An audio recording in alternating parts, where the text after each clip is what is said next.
Abra lá em Daniel capítulo 3. Daniel, livro do profeta Daniel, capítulo de número 3. E nós vamos ler, a partir do versículo 1, vamos ler um bom pedaço desse texto, pelo menos os primeiros versículos ali, de Daniel, capítulo 3, a partir do verso 1, você pode acompanhar no Data Show. Esse tempo que a gente não esteve reunido presencialmente, nós tivemos na igreja online, foi muito bom. Quantos acompanharam os cultos da igreja online? Tivemos aí uma programação todos os dias, pelo menos 2 momentos por dia. Eu espero que isso edificou a tua fé, fortaleceu a tua fé. A gente vive uns momentos de incerteza concernente a quanto tempo isso vai durar, quando que vai ser o pico, quais os resultados políticos, econômicos que isso vai gerar. Mas a gente tem uma certeza, que independente do que vier, em Cristo nós já somos mais do que vencedores e Deus estará conosco. E a gente precisa se apegar nessa verdade para também passar por esses momentos de cabeça erguida. E a pergunta que nós precisamos sempre fazer: estamos melhorando? Estamos evoluindo? Desde quando começou essa pandemia até hoje, você está mais crente, mais firmado? Se não, a gente precisa mudar as nossas atitudes. Por isso, hoje eu vou falar de algumas atitudes relevantes, para que nós venhamos estar de acordo com os projetos de Deus para a nossa vida. Daniel, capítulo 3, do verso 1 em diante, diz assim: o rei Nabucodonosor fez uma imagem de ouro de 27 metros de altura e 2,70 metros de largura, e a ergueu na planície de Dura, na província da Babilônia. Minha versão é NVI. Diz assim o texto, verso 2: depois convocou os sátrapas, prefeitos, governadores, conselheiros, tesoureiros e os juízes, magistrados e todas as autoridades provinciais para assistirem à dedicação da imagem que mandara erguer. Assim todos eles, sátrapas, prefeitos, governadores, conselheiros, tesoureiros, juízes, magistrados e todas as autoridades provinciais se reuniram para a dedicação da imagem que o rei Nabucodonosor mandara erguer e ficaram de pé diante dela. Então o arauto proclamou em alta voz: esta é a ordem que é dada, ó homens de todas as nações, povos e línguas. Quando ouvirem o som da trombeta, do pífaro, da cítara, da harpa, do saltério, da flauta dupla e de toda espécie de música, prostrem-se em terra e adorem a imagem de ouro que o rei Nabucodonosor mandou erguer. Verso 6: quem não se prostrar em terra e não adorá-la será imediatamente atirado na fornalha em chamas. Por isso, logo que ouvirem o som da trombeta, pífaro, cítara, harpa, saltério e toda espécie de música, os homens de todas as nações, povos, línguas, prostrem-se em terra e adorem a imagem de ouro que o rei Nabucodonosor mandou erguer. Nesse momento, alguns astrólogos se aproximaram e denunciaram os judeus, dizendo ao rei Nabucodonosor: ó rei, vive para sempre. Tu emitiste um decreto, ó rei, ordenando que todo que ouvisse o som da trombeta, do pífaro, da cítara, da harpa, do saltério, flauta dupla, espécie de música, se prostrassem em terra e adorassem a imagem de ouro. E que todo que não se prostrasse em terra e não adorasse seria atirado na fornalha em chamas. Verso 12, para a gente encerrar. Há uns homens judeus, os quais constituíste sobre os negócios da província da Babilônia, Sadraque, Mesaque, Abdenego. Estes homens, ó rei, não fizeram caso de ti. A teus deuses não servem e nem adoram a estátua de ouro que levantaste. Amém. Até aqui. Meus irmãos, esse texto é um texto preciosíssimo. Nós conhecemos bem as histórias do livro de Daniel. Talvez o livro de Daniel é um dos livros onde a arqueologia mais tem fragmentos comprovados. porque o Império Babilônico era um império majestoso e muitas coisas ficou registrado. Então hoje, se você vai em museu, em Berlim, em Israel, na Turquia, se você vai na França, na Inglaterra, todos os principais museus do mundo, eles têm vários registros arquitetônicos, vários registros das construções, tijolos com os nomes, por exemplo, de Nabucodonosor. Tem muito material que prova as histórias que o livro da Bíblia de Daniel narra. E a gente conhece um pouco dessa história. Nós sabemos que o povo de Deus, o povo judeu, um povo que havia pecado de uma maneira drástica contra Deus durante muito tempo. Muitos foram os avisos, muitos foram as orientações, muitos foram os momentos que parecia que o povo se arrependia, mas voltava de novo para o pecado, até que Deus começa a levantar o povo dizendo, basta. Deus levanta profetas para dizer ao povo, basta, chegou o momento agora de vocês colherem o que plantaram. E nós sabemos que Deus permite que um rei ímpio, esse Nabucodonosor é uma adoração, o próprio nome, ao Deus principal que eles serviam, o Deus Marduk, e nós vamos ver justamente isso, esse rei cercando Jerusalém, e se você está, quem sabe, aí vendo alguns relatos até engraçados, alguns assustadores de quarentena, né? Esse povo que fica isolado em casa, o Facebook está cheio de piadinha, né? Uns falando que a gente está engordando a quarentena, e assim por diante. A gente sabe que muitos sofrem durante a quarentena, muitos estão preocupados, mas comparado a algumas quarentenas que a Bíblia mostra, o que nós estamos passando é nada. Essa quarentena, por exemplo, quando Nabucodonosor cerca Jerusalém, é pelo menos 1 ano e meio, a 2 anos de cerco. Ninguém entra, ninguém sai. Lembrando que as cidades eram muradas. Se saiu, morreu. Não entra comida, não sai ninguém. Tudo fechado. E a gente sabe que o caos lá dentro se espalha. A gente sabe que as pessoas chegavam a se tornarem canibais, de comerem uma outra. O profeta Jeremias vai dizer, em alguns relatos de Lamentações, que mães chegaram a comer os seus bebês por causa desse cerco. Guerras antigamente, atrocidades. O povo estava colhendo os frutos do seu pecado porque Deus não estava mais no meio do povo judeu. Mas existia algumas pessoas, que eram pessoas que queriam realmente a presença de Deus, queriam se arrepender e queriam voltar para os caminhos do Senhor. A gente vê esse exemplo desses jovens que são levados para a Babilônia. Nabucodonosor foi um dos reis mais estrategistas de todos os tempos. Ele, quando traz então o povo, porque o cerco uma hora chega ao fim, eles abrem brecha nas muralhas, eles entram e eles destroem Jerusalém. Poucas pessoas ficam e nós sabemos que alguns grupos são levados para a Babilônia. Um dos grupos que começam então a se destacar, e nós temos pelo menos esses 4 jovens, Daniel, Ananias, Misael e Azarias, são jovens de sangue nobre, e eles são escolhidos pelo rei Nabucodonosor para um treinamento.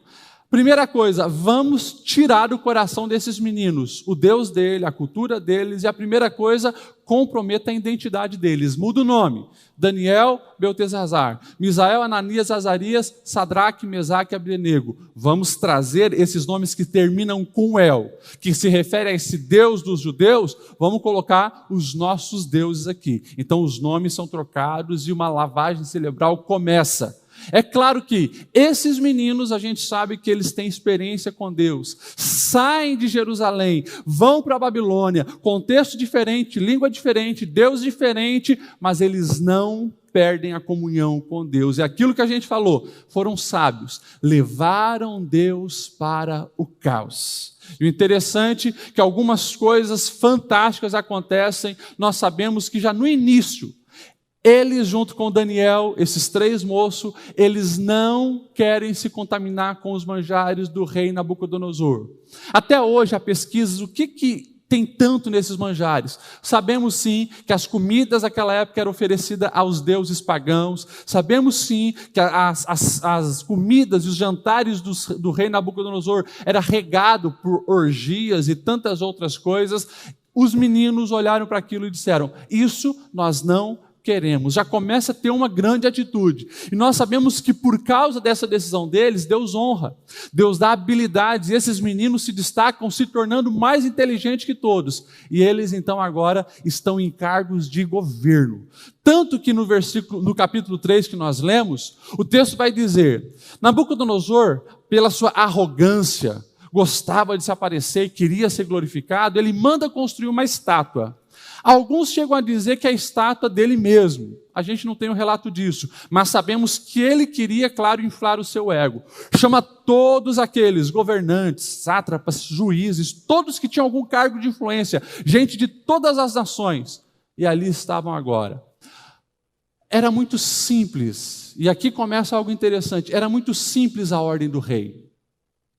Vocês estão vendo esse negócio magnífico, uma estátua de mais de 25 metros de altura, 27 metros de altura, traduzindo nas nossas medidas. Músicas, vocês vão ouvir vários instrumentos, nós repetimos algumas vezes o instrumento, harpa, cítara, flauta e assim por diante. Todos vão se prostrar, e depois a ameaça: quem não se prostrar vai ser punido.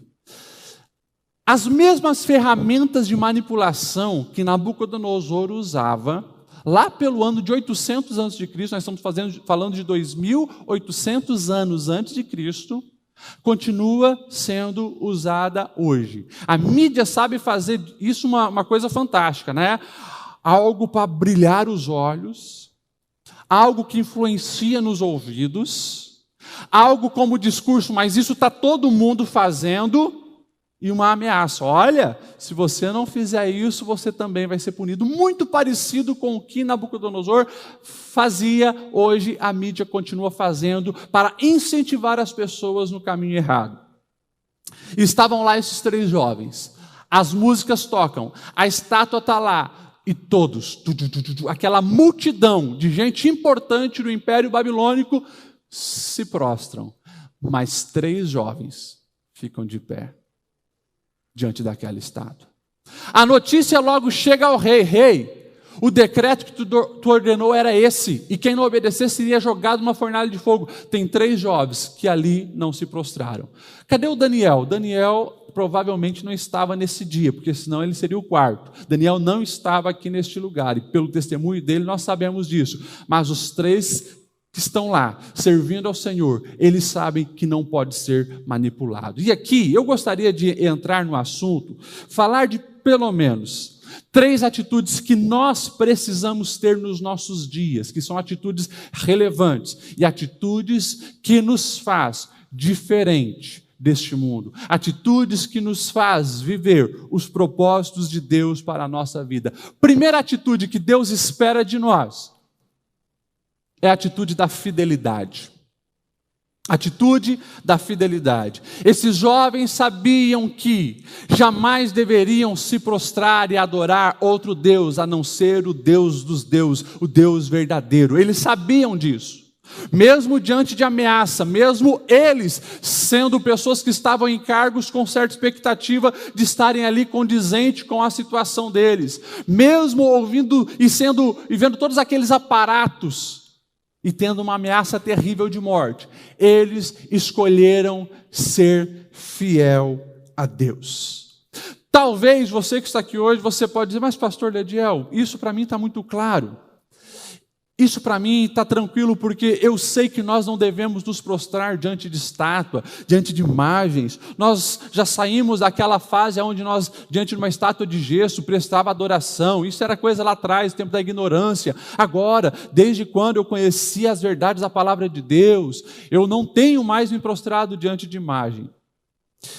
A gente precisa entender que sim, continua sendo errado se prostrar diante de uma imagem. Mas a gente precisa entender que quando nós falamos de uma imagem, e aqui nesse caso é uma estátua, pode ser outra coisa que não é o que os olhos podem ver e as mãos tocar, mas algo que ocupa o trono de Deus no nosso coração. E aqui eu gostaria de falar de uma linguagem bem clara. A estátua que Nabucodonosor ergueu lá atrás, há quase 3.000 anos atrás, e incentivava as pessoas a adorarem, hoje tem outro nome. Hoje nós podemos chamar de cultura secular. A cultura que rege as escolhas e as decisões das pessoas. E a principal e maior influência que tenta manipular a mente das pessoas é a mídia. E nós, como cristãos, escolhidos para ser diferente, escolhidos para ser santo, escolhidos para nos posicionar, se queremos agradar a Deus e viver o melhor de Deus, precisamos ter uma atitude diante disso também. Uma atitude de permanecer fiel ao Senhor. Eu vou dar alguns nomes para essa estátua do secularismo dos nossos dias. Você vê a mídia inteira, com filmes, com séries, com outras propostas como música e assim por diante, os meios que influenciam uma cultura de uma nação, você vê, por exemplo, de uma maneira clara, de uma maneira aberta, deturpar a sexualidade das pessoas.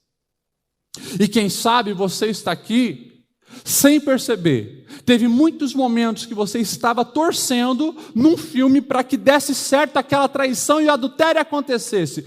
E você nem parou para pensar e calcular aquilo, porque estava todo mundo torcendo para aquilo. As coisas estavam indo naquele caminho e você não parou para pensar nos princípios da palavra de Deus. Eu estava esses dias falando, acho num dos bate-papos que nós gravamos aqui. Uma das maneiras do nosso adversário confundir a mente das pessoas é jogar os pecados, as propostas pecaminosas, camuflada com algo engraçado. Porque se ri, a gente nem para pensar no peso e na gravidade daquilo. Se você, por exemplo, assistir alguns programas de televisão, e esses programas que têm piadas, os programas humorísticos, você vai ver que a baixaria ali é enorme.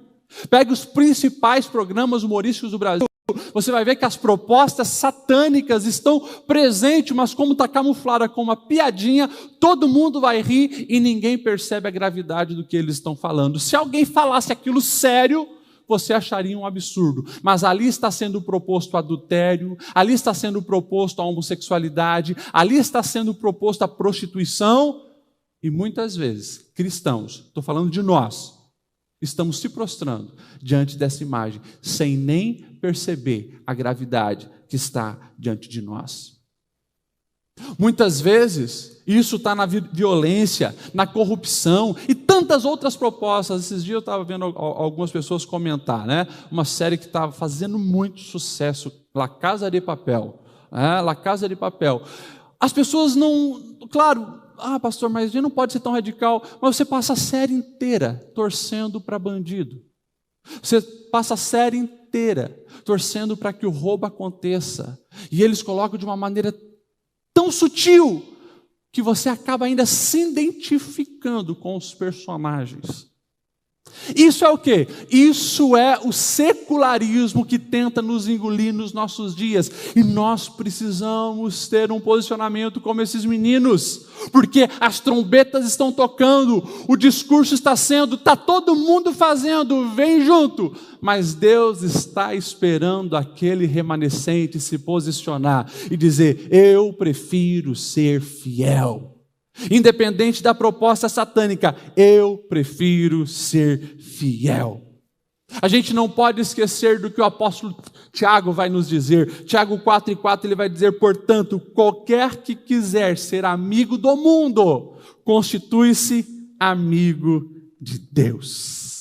Então, continua tendo uma grande diferença entre os que são de Deus e os que não são. Lá o texto de Malaquias 3:18, então vereis novamente a diferença entre os que servem e os que não servem, o justo e o ímpio.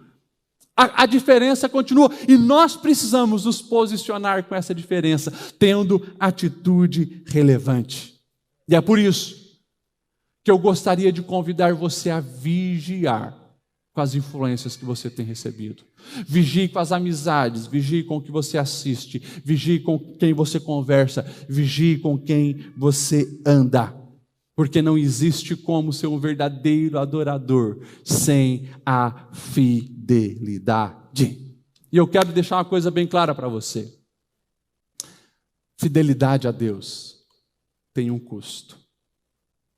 Tem um custo. Esses meninos, eles estavam sofrendo, muito antes de cair na fornalha, sofrendo com aquela angústia de saber que a morte está chegando, mas não titubearam. A gente não sabe quanto tempo havia passado desde quando eles chegaram na Babilônia. Talvez algum deles já tinham até constituído família. O texto não diz, estou aqui supondo. Mas enfrentar a morte era um preço a se pagar. Enfrentar a ira do rei era um preço a se pagar. Perder, quem sabe, status, amizade, cargos, era um preço a se pagar. Agora, eles escolheram agradar a Deus acima de todas as coisas. Agora, eu quero que você também entenda. Se há um custo em ser fiel a Deus, há um custo muito pior em ser infiel a Deus. Porque você e Deus é a maioria. Você e Deus vai encontrar soluções. Você precisa entender, e essa história é prova disso. Se a fidelidade que você tem a Deus te levar diante dos homens em alguma enrascada, como foi o caso desses meninos, você pode descansar. Porque também é a tua fidelidade que vai te tirar de lá e Deus vai te honrar. Foi o que aconteceu com esses meninos. Deus, Ele é fiel também em honrar aqueles que permanecem fiel a Ele. Fidelidade, Deus espera de você. Essa é atitude relevante, atitude que atrai a bênção de Deus sobre as nossas vidas. Segunda atitude, para nós correr aqui, a gente vai ver que esses meninos, eles foram fiéis porque tinham atitudes de convicção. Eles eram convictos. Primeira coisa, eles sabiam o Deus que eles serviam. Aquela estátua não é o nosso Deus, não vamos adorar. Eles sabiam o que era o certo e o que era errado. Como que eles sabiam isso? O próprio contexto histórico vai nos mostrar. Meninos de oração. Gente que conhecia os princípios de Deus, gente que não brincava de ser crente, gente que levava as instruções de Deus a sério. Consequentemente, eles tinham convicções. Uma das táticas mais infernais e prejudiciais dos nossos tempos se chama relativismo. Porque se você não sabe o que é certo e o que é errado, tanto fez quanto tanto faz. Não existe mais absolutos na nossa geração, segundo o discurso social. Se você, por exemplo, assiste noticiários, se você assiste programas televisivos, você vai ver que isso tenta abranger todos os aspectos da vida humana. Começa pela fé, o discurso de que todo caminho leva a Deus, o discurso de que todo amor é amor correto, o que importa é o amor. E daí não importa se é um homem daqui a pouco escolhendo uma criancinha para se relacionar. O que importa é o amor. É o discurso que está por aí. O certo e errado já não existe, mas nós temos uma garantia, e a garantia é: a palavra de Deus permanece para sempre. Passa céu, passa terra, mas essa palavra não vai passar. O que era certo há 2000 anos atrás continua sendo certo hoje. O que era errado há 2000 anos atrás continua sendo errado hoje. Não podemos ceder ao relativismo. Consequentemente, esses meninos se posicionam desde quando chegaram lá: não vamos nos contaminar com os manjares do rei. E esse posicionamento de convicção é o posicionamento que vai gerar as experiências. Por que isso está acontecendo? Ter dúvida faz parte do ser humano. E é claro, o mais importante é o que nós vamos fazer com a dúvida.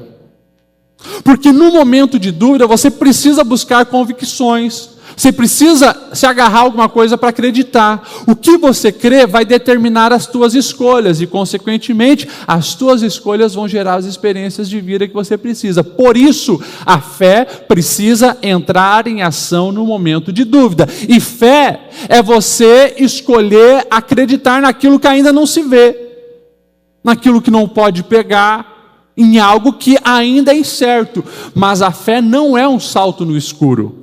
Porque a fé gera experiências. Quem sabe, você que está aqui hoje, você sabe, consegue enxergar isso muito claro na sua vida. Você escolheu vir à igreja por um ato de fé. Você não conhecia Deus, você não tinha tido uma experiência com Deus, mas você foi. Você agiu pela fé e você sabe quantas experiências isso trouxeram na sua vida. Esses meninos sabiam que a partir do momento que ele se posiciona para agradar a Deus, como foi lá atrás, o próprio chefe deles falou: eu não vou permitir que vocês não participem dos manjares do rei, ficam comendo saladinha e bebendo água. Daqui 10 dias vocês vão estar mais fracos do que todos, então faz um teste. Nós temos a certeza que Deus vai nos abençoar. 10 dias depois, eles eram mais belos e formosos que todos os outros. Opa, o que é isso? Experiência.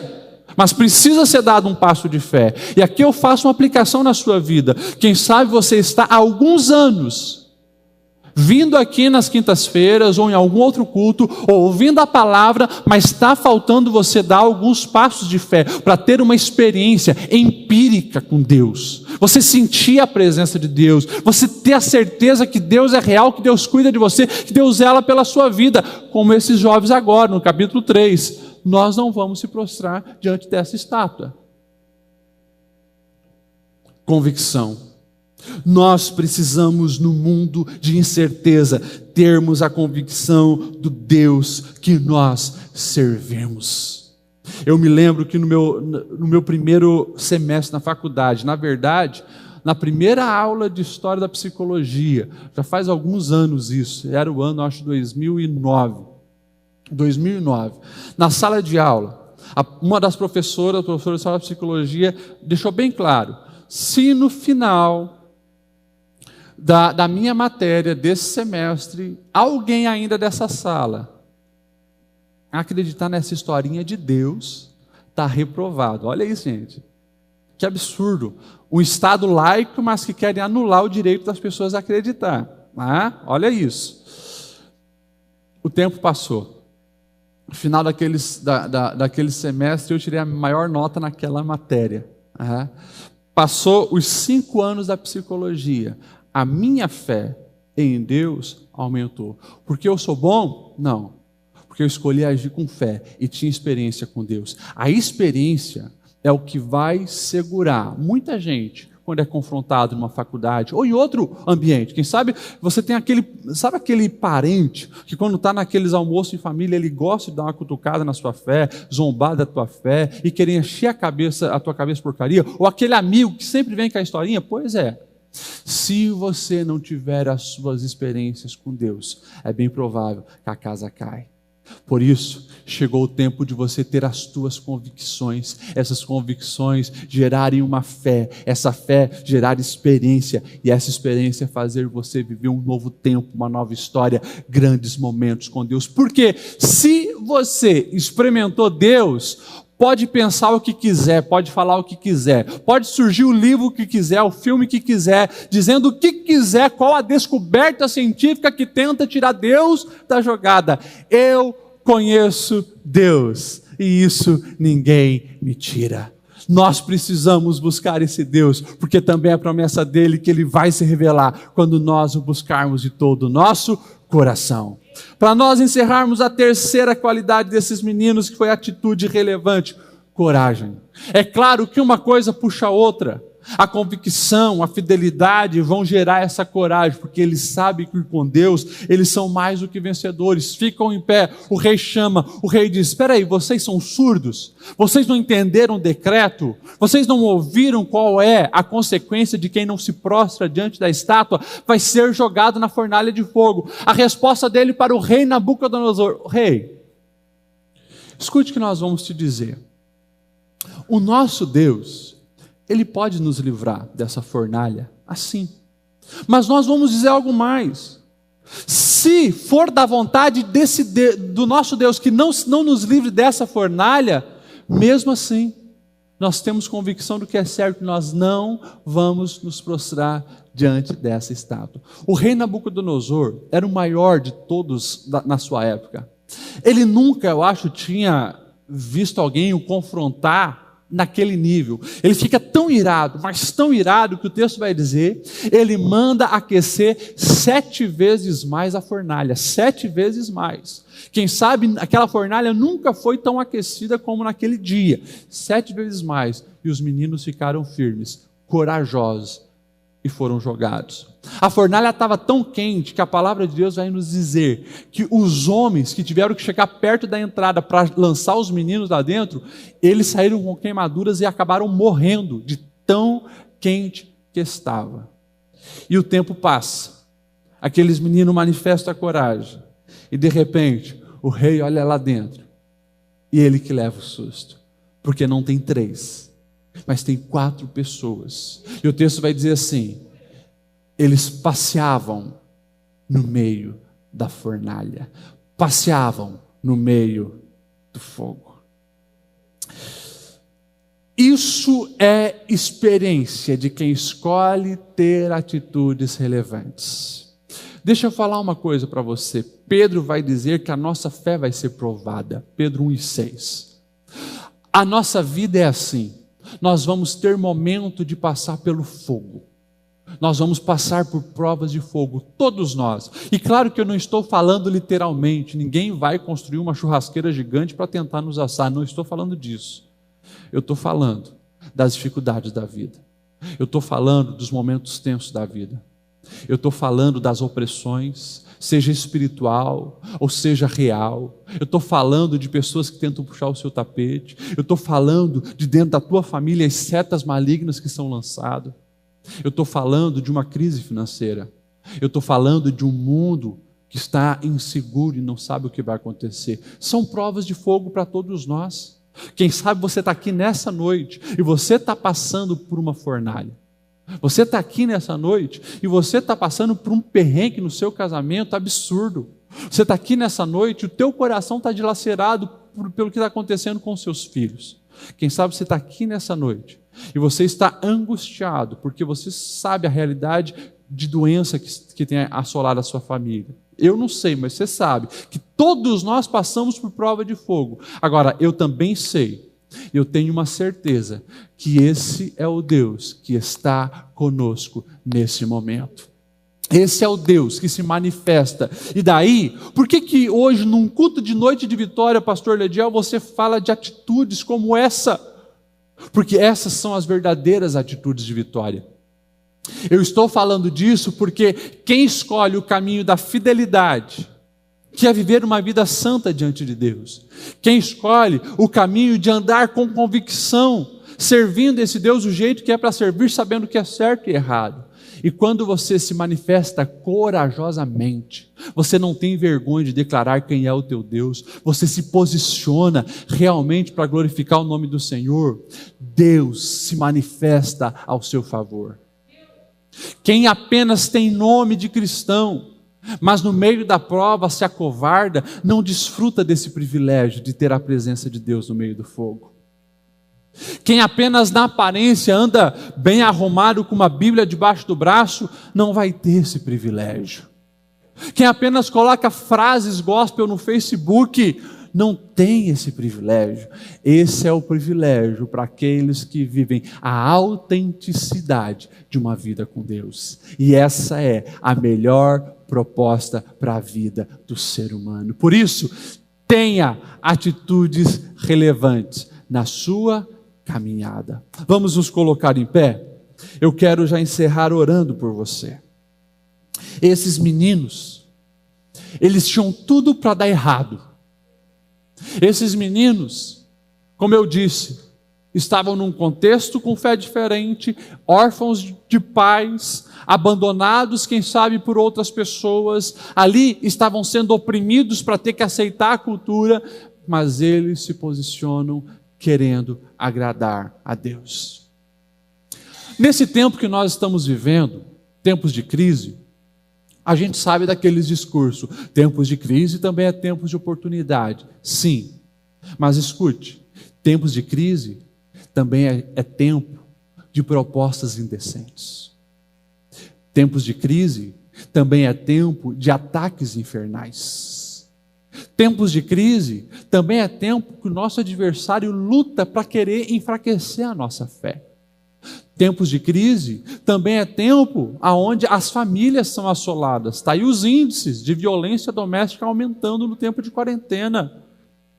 Tempos de crise, o nosso adversário está agindo.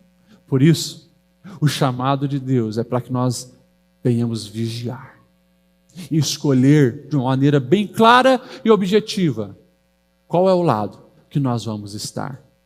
Escolha estar com Deus, independente se a manipulação da mídia está o tempo todo dizendo, faça isso, está todo mundo fazendo, vai por esse caminho, é o que todo mundo faz numa situação como essa, não importa dar esse jeitinho, não importa passar a perna aqui, não importa alterar os números ali.